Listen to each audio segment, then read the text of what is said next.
Big Lez's League, an all rugby league experience.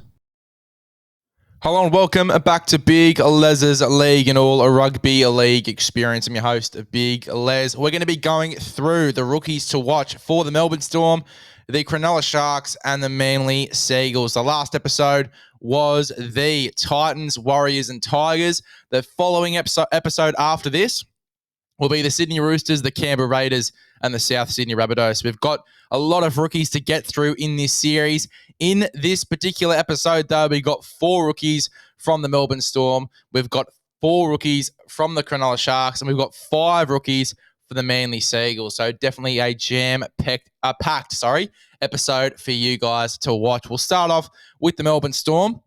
Now, a guy that everyone's talking about at the moment is Sualavi Faualogo. Can obviously play fullback, wing, or centre if you really need him to. But I think his best work is done at fullback. Really talented footballer, great footwork, a really nice step on him. A lot of strength, which is a really underrated part of his game, but just so explosive and has a great mind for the game as well. I feel like the game moves slower when he's playing it. He's got a really good sense, of who to pass to, timing, just all that sort of stuff. He's an absolute freak of nature, and working alongside Billy Slater, he's going to be the next big thing in that number 14 jersey. That's where I have him. I think Harry Grant will have to potentially play the full 80 minutes unless they want to carry a Bronson Garlick on the bench as well, but I don't think they will do that. The Melbourne Storm, they are a little bit short on forwards in terms of their forward pack. It is a little bit smaller than other teams, so if they want to carry an extra forward or someone that can come in and play that number 9 role, it'll be very interesting to see if they do that over Faualogo, and it's a big chance of happening. You got guys like Bronson Garlick, who played the full year last year in that 14 jersey. You've also got Tyron Wishart, who can play pretty much anywhere in the spine to a high click. But Faualogo, I think it's going to be very hard to keep him out of this 17. So definitely one to watch this season in 2024. He's going to be an absolute freak. Now, a guy that's only just come over to the Melbourne Storm only last week, Sean Bloor, an absolute weapon with a lot of upside, great footwork at the line, and a decent little offload game on him as well, Sean Bloor. Particularly noted to be an edge back rower. I think he can do a really good job through the middle. He's got great size on him for the amount of agility and X factor he does possess, and I think he could be the answer at 13 for them. Josh King, more of a rotational front rower, and the Melbourne Storm, they have gone and done that over the past few years, used front rowers in that 13 spot and carried 3 middles to start the game. I think they've got to move with the times. The game has moved on. We are seeing a lot more ball playing lock forwards in the competition throughout all 17 teams. I think that, as I said, the Melbourne Storm, they need to move with the times and put Sean Bloor at 13.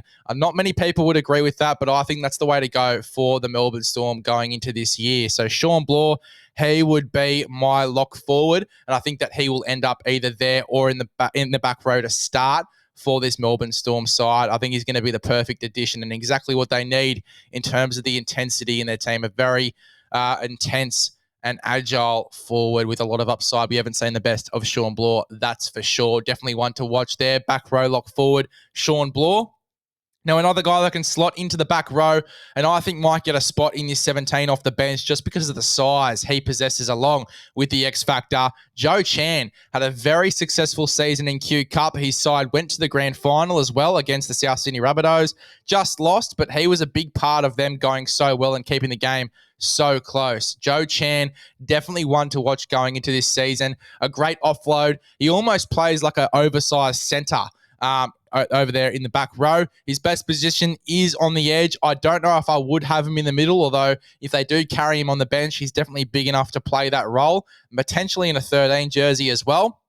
But he is definitely someone to watch. He's very likely to get a crack in 2024. I think that he will potentially get a spot off the bench playing on an edge. I think that would be his role in this team. Jack Howarth, I think, is another guy we're waiting to see, obviously on $500K per season. And when you're on that amount of money, you've got to be playing first grade. I think it's time to bring in Jack Howarth into this 17. So Jack Howarth, for me, I think comes in for this side, playing potentially at centre. There is a centre spot open, obviously. Justin Olam has gone now to the West Tigers. I think both centre spots for the Melbourne Storm are up for grabs. You've got Remus Smith there. You've got Jack Howarth, who did a really good job in the trials last year at centre. I think Craig Bellamy prefers him at centre, listed on the NRL website as a centre as well. So I think Craig Bellamy is set on him being a centre in this team, although can play in the back row as well. You've also got Marion Seve, Dean Aremia, who can play centre as well. You got a few guys to pick from. Nick Meaney, I think, is going to take one of those centre spots just because that's the best spot to fit him in this team. But I do think that the other centre spot, it will be up for grabs between those four guys. And I think that we could see Jack Howarth potentially midway through the year grab one of those spots. If not, definitely be able to play a role off the bench, potentially through the middle or on an edge. But I think the edge is where he does his best work, whether that be edge back row or in the centres. Got the size and frame of Angus Crichton, but the ability of one of the better centres in the game if he wants to go there. I think that he has so much raw ability that I cannot wait to see. So, rookies for the Melbourne Storm to watch out for: Sualavi Faulogo, Sean Bloor, Joe Chan, and Jack Howarth. That's a few guys that you need to look out for. Sorry about that. As for the Sharkies, we've got another 4 rookies that you need to keep an eye on. Now, the first one is a little bit unorthodox, a guy that you're not really going to be thinking about when you look at this Cronulla Sharks team, Jesse Calhoun. Now, the only guy with the last name Calhoun with the letter Q in there that's silent, it really throws you off. I pronounced his name Calhoun I don't know how many times throughout last year before I realised it was Calhoun. I heard a commentator say it and was like, I must be the biggest fool out of them all. Jesse Calhoun is his name, and I think that he will definitely cement a spot in the 17 throughout the year for the Cronulla Sharks. Definitely a guy to watch. A lot of potential. Does his best work on the edge, and particularly when this side is looking for someone to take that left edge back row spot between Jesse Calhoun and Teague Wilton at the moment. And there's another guy that we'll talk about in a second in contention for that spot who I think will get it, and it's a real smoky to get it. But Jesse Calhoun, for me, is definitely in contention for that spot. He was there towards the back end of the season on and off, but he definitely was doing a lot of work off the bench as well. But I think he does his best work on an edge. We've seen that in New South Wales Cup for the Newtown Jets. He's done a lot of work there on the edge. So Jesse Calhoun, definitely one to watch there for the Cronulla Sharks. He has also played a little bit of lock, I believe, as well in New South Wales Cup. So he'll be one to watch in that New South Wales Cup side and potentially in the NRL as well if he does get a spot on the bench. Kale Iro is the most hyped guy in the Cronulla Sharks outfit at the moment that hasn't played enough first grade. He can play centre, wing, or fullback. I think he does his best work at centre, but I'm also hearing he's a pretty decent fullback as well. I think in New South Wales Cup for the Newtown Jets, he will take that fullback spot. The next guy that we'll talk about will take the 5'8" spot, but I think that he will take the fullback spot. Again, I don't know this for sure, but they're definitely a really solid chance of getting those 2 spots. But Kale Iro, really talented footballer. A lot of people have him over CSC Talakai. You've got to give CSC Talakai the first crack, but I think that Kale Iro can definitely come in and do a job if there's injury throughout the back line, whether that be in the centres, on the wing, or at fullback. So Kale Iro, definitely one to watch. Cade Dykes, fresh off an ACL injury. It's always scary when you see players off ACL injuries, one of the worst injuries in rugby league to get. I don't think that he'll come back fully firing, fit, ready to go straight away. I think it's going to take him some time to get his confidence back, as we've seen with a lot of players that have done their ACL. But I reckon after a few rounds, he's going to be fit and firing in New South Wales Cup. I think he gets the 6. I think he's a real smoky to get the 6. If not, he'll be playing fullback with Kale Iro at centre. But I think that he'll be a real smoky for that 6 spot in New South Wales Cup. And if Trindle doesn't go too well with Nico Hines, if the defence is still an issue, I think that we could definitely see Cade Dykes slotting into 5'8". But 5'8" or fullback are his best positions, but can also play in that centre role if they need him there. But Kale Iro, for me, is the favourite after CSF Talakai if there are issues at centre. But Cade Dykes, definitely one to watch. He's looked really decent for someone coming off a significant injury in the preseason. Training really well. So I have high hopes for Cade Dykes going into this season. Him and Kale Iro, 2 of the most hyped guys coming out of that Cronulla system at the moment. Now, one guy that's a bit of a smoky, I wouldn't really call him a rookie, but he's definitely got a lot of potential that a lot of people haven't really noticed. Billy Burns coming into this side from the St. George Illawarra Dragons. He definitely wasn't used right at St. George. He was moved around throughout the side quite a bit, whether that be at centre. Sometimes he was put on the wing. He was put in the back row quite a bit, which I think is his best position, and he really killed it when he was there in the back end of the season. Don't know why he was dropped after that. I thought he was really solid. He had a really solid game as well towards the back end of the year in the last few rounds of the competition in that back row spot. I think Billy Burns could be the answer for them in that left edge back row. He can also play a bit of centre if you need him to, but back row for me is his best spot, and he's a real smoky for that left edge back row spot. I've got him there over Teig Wilton just because I think Teig Wilton can play a role through the middle as well. I think Teig Wilton's best position is edge, but I think he's got to correct his defence before he moves back there. I think that Billy Burns is the way to go to start the year, but I would not be surprised if Teig Wilton does get the jersey. Now, those are my 4 rookies for the Sharkies: Jesse Calhoun, Kay Aliro, Kay Dykes, and Billy Burns for the Cronulla Sharks. Now, we move on to the last team we're doing today, which is the Manly Seagulls. Don't know why that took so long to get out then. But we've got 5 rookies here from Manly that I think that you really need to keep an eye on. Now, the first one is the new recruit, Tommy Talau. Really solid footballer. Sky's the limit in terms of this guy's ceiling. I think that he has a very high ceiling, whether that's at centre or on the wing. Best position is centre, but obviously Ruben Garrick has been confirmed to take that centre spot with Tolotau Kowler. Both of those guys will be playing centre. Wingers, that one left wing spot is up for grabs. I think that Kowler and Saab are going to be moving over to the other side of the field on the right, just to even out the sides. Ruben Garrick, I think, keeps his spot on the left.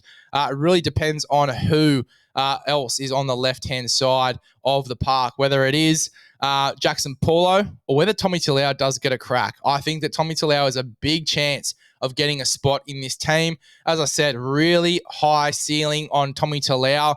Great ball playing skills, great footwork, agility. He's got it all. And he's a very fast guy as well. If he's in open space, there's trouble. Great ball playing as well, as we said before. So if they do chuck him at centre, he could kill it next to Ruben Garrick if they want to move Garrick back to the wing midway through the season. I think that could be a really mean left-hand side combination, but we'll have to wait and see how that goes. But Tommy Talau is definitely someone that I'll be watching going into this season.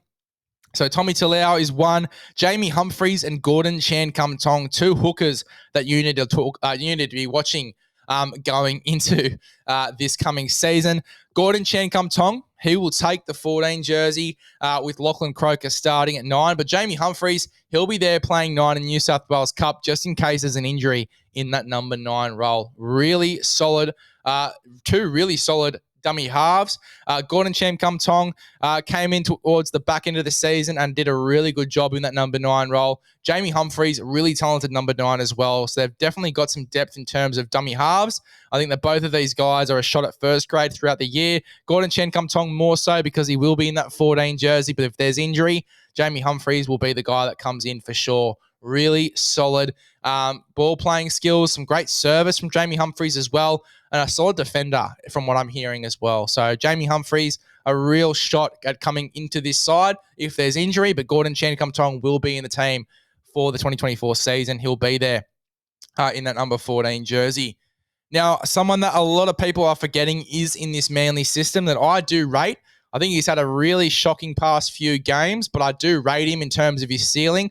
I think that he can play a lot better than what he did last season, and that's Jake Arthur. Obviously moved mid-year to the Manly Seagulls. I think that he has a lot of potential. I think that he'll be a great option potentially when DCE retires to go into the 7. It's just a matter of time. He's still very raw, still very young, not much first grade experience. And when he has been in there, he's been in a Parramatta Eels side that has been struggling with consistency. Now coming into this Manly side, who I think is going to be fit and firing throughout the year, praying for a fit Tom Trbojevic and a DCE. I think that if he comes in throughout the year, if there's injury or when DCE goes to Origin, I think he's going to have a lot more go forward in this team. And I think that he's going to go a lot better than what he did at the Parramatta Eels. And he's going to play a lot better football than what he did at Parramatta last season before he did make the move to the Manly Seagulls. So Jake Arthur at halfback during the year, a New South Wales Cup, but it can definitely come in if there's injury. Definitely one to watch. Now, the last guy that we're going to be talking about today for the Manly Seagulls is someone that not many people have realised has made the move over to the Manly Seagulls, is Atasi James. I believe he came from the West Tigers. Got a lot of upside to him. Really solid front rower. Got a lot of toughness in him. Very raw, but I think that is someone that could be a real smoky to make the 17 just because they need that aggression coming off the bench. Him and Matt Lodge coming off the bench, halfway through the year when Matt Lodge does come back is going to be absolutely insane. Plus, you've got Sipley and Mount Paseka starting. It is just an absolutely formidable forward pack. And then you look at all of the other guys in this team as well. It's a really strong side going into this year. Atasi James, I do think he can make his way into the 17 mid-year. I think he will start the year in New South Wales Cup, but he's someone that you need to watch because he does have a lot of potential to come into this side. But there you go. That's my players to watch for the Storm, the Sharks, and the Manly Seagulls in terms of rookies in this 2024 season. Definitely guys to watch out for during the trials on the 15th, I believe the trials start. All of these podcasts for the Rookie Watch will come out before then, so you'll definitely have a list of players to watch for the trials. But make sure if you haven't already to subscribe to the YouTube Big Lez's League. Also give a follow to the TikTok and to the Instagram Big Lez's League if you haven't already. And make sure you go ahead and subscribe to the Spotify, Apple Podcasts, wherever you get your podcasts. We'll see you guys in the next one when we go through the Roosters, the Raiders, and the South Sydney Rabbitohs.